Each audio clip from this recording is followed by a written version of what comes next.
So these four shoes all have one thing in common, but when it comes to running in them, they're all quite different. Today we're going to be diving in and comparing these four shoes. So over the past few running shoe reviews, I've had quite a lot of comparison requests. Now these four shoes today, the Saucony Ride 17, the Saucony Endorphin Speed 4, the Asics Novablast 4, and of course the Brooks Hyperion Max are all shoes that relatively, on paper, look to fit into a similar-ish category. But me, personally, I find them to be all quite different rides. I'm going to be sharing with you today how they stack up against each other, and at the end talk about that one thing that they all have in common. So if you're excited for today's video, guys, make sure you give it a like, share it with your friends, and of course subscribe to the channel for weekly running content. Let's start with the Novablast. So let's start with the most max cushion shoe in this list. The third heaviest, 332 grams or 11.7 ounces. And I've put on screen now how I enjoy using it. So the ticks are where I feel comfortable using it. The wavy line is something that it could do, but it's probably not the best at, and then the blank space is where I definitely wouldn't use this shoe. And this one for me in this group is probably the least versatile. The updates they made to this shoe still feel like a Novablast, but I very much do feel like it's gone back to version 2. If you're a Novablast fan, you'll know that for me in particular anyway, the 1 was something that could do it all. The tweaks they made to the 2 very much made it feel like an easy moderate shoe only. I didn't really ever want to pick up the pace in it, whereas version 1 I was doing 400-meter repeats in it and everything in between. The version 3 was a radical change, super lightweight, and again versatility through the roof. This one's gained a bit more weight and it definitely feels like it's gone back towards version 2. I just kind of feel like it's an easy moderate day plodder, and I now have better shoes in my rotation that can handle faster paces. 41.5mm stack in the heel, 33.5 in the forefoot, very much max cushion. Now, when you think of shoes like this, you either think of the New Balance More V4, shoes like that that are just gentle, easy plodders, or you think of things like the Prime X, which are, let's say, illegal stack heights, which technically this one would be because it's over 40mm, but something that you can really move fast in. And for me, this definitely falls into that category, the former category, the one where you just easy plod in the shoe. So out of the four of them, for me, this is probably a very, very enjoyable one, but definitely the least versatile out of them all. And then we've got the Saucony Ride 17, 356 grams, 12.5 ounces. So this is the most heaviest shoe in this 4, but for me, a little bit more versatile than the Novablast version 4. So as you can see here on screen, that's how I would use it. I would be comfortable using it at marathon pace. I've really enjoyed using this thing at moderate paces. I felt it to be a really good shoe, which kind of shows that weight isn't everything when it comes to a shoe. I do kind of get a bit frustrated when I see a lot of models gain a lot of weight, and I feel like if they could just shave a few grams off here and there, it would completely change the dynamic of the shoe. And yes, this one has increased since the previous version. However, the change that they made in particular was using Power Run Plus in the midsole, which is a much more lively and responsive midsole, which is why I personally feel like I can take it for marathon, for moderate pace runs. Now, I haven't actually taken it for any marathon pace work, but I definitely would, after running in the shoe for moderate paces, feel like I could do marathon paces. But again, I wouldn't really want to take it any further. So I feel like I get a little bit more versatility with this shoe, but not too much more. As I said, the heaviest, but far more comfortable, a shoe that I prefer.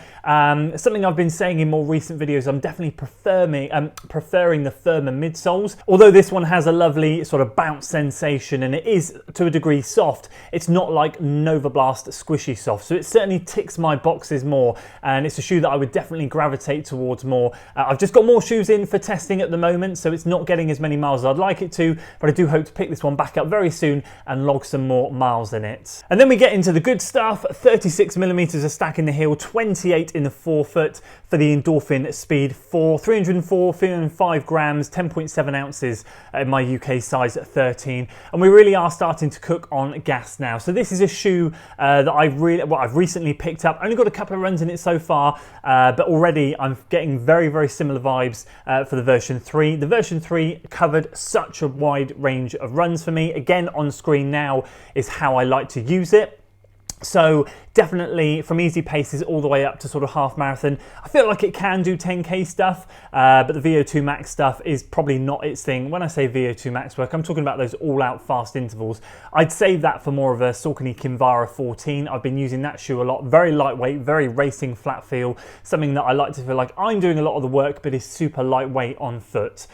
So this thing, just like the version 3, as I said, from early testing, feels very, very similar to the version 3. Now in version 3, as I said, I did all sorts of runs in it. I was doing long run workouts where I was running at a steady pace around 640 per mile, but then pushing some mid-run reps into the low 5-minute mile pace. So it really can turn up the heat if it needs to. The way I was using the shoe a lot was not just the long run workouts, but also moderate running. And I often did but I did a marathon pace session or two in the shoe. And again, it handled it really, really well. When I didn't want to run in a carbon plate shoe, but wanted a little bit of assistance, this is one that I would reach for. It does have a nylon plate that spans the width of the shoe, and it gives you a little bit more propulsion than something without it. But I do try and avoid plates where I can, which is why I like to reach for the next shoe. The 34mm of stack in the heel, 26 in the forefoot for the Brooks Hyperion Max, 9.5 ounces I think it is, 270 odd grams,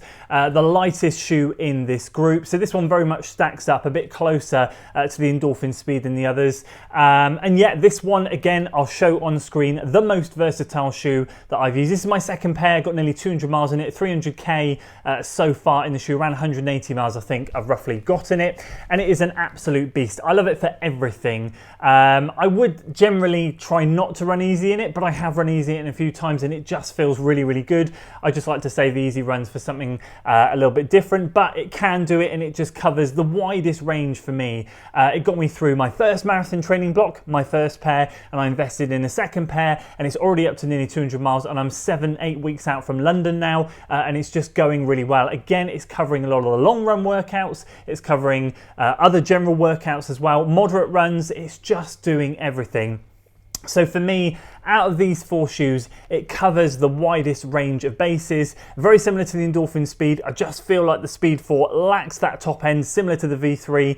It's just kind of falling a bit short when it comes to the top stuff, but overall they both do cover the widest range of runs. So if you hadn't guessed it already, the one thing that these shoes have in common is indeed they are all an 8mm heel to toe drop. Now I get asked about these shoes so much in comparisons, which is why I wanted to bring these four together, and I'm just pairing them up basically. These are the first two, and I feel like these are the two similar shoes, as are the Endorphin Speed 4 and the Hyperion Max. But when it comes to these two, these are the more lower end pace shoes. So out of the four, I would use these more for easy, moderate, and marathon pace at push in this one. Really not so much in this one. I have tried to pick up the pace more in this, and doing strides in it, I just feel it's too mushy, too much stack height. I just can't get going. I need something a little bit firmer that's got, wow, this one has the Speed Roll Tech in it, which is basically the geometry of the shoe, a lovely rocker at the front where you land and you just roll through.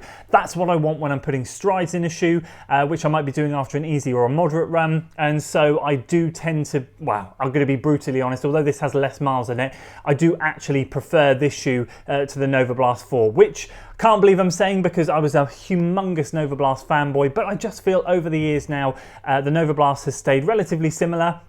And when it comes to other shoes that are coming out, we're just getting more variety, more choice, and I feel like other shoes are doing certain things slightly better. But for the lower end paces, these are the two that I would stick together. And over the last 6 months, I've had so many questions about these two shoes in particular. Well, the version 3 of this, but I guess now the 4 because they're so similar. Which one do you prefer? And I think when it comes to you guys, you've just got to ask yourself, do you prefer a firmer ride or a slightly softer ride? Because there is a difference. This one is firmer, this one is slightly softer, not too crazy soft.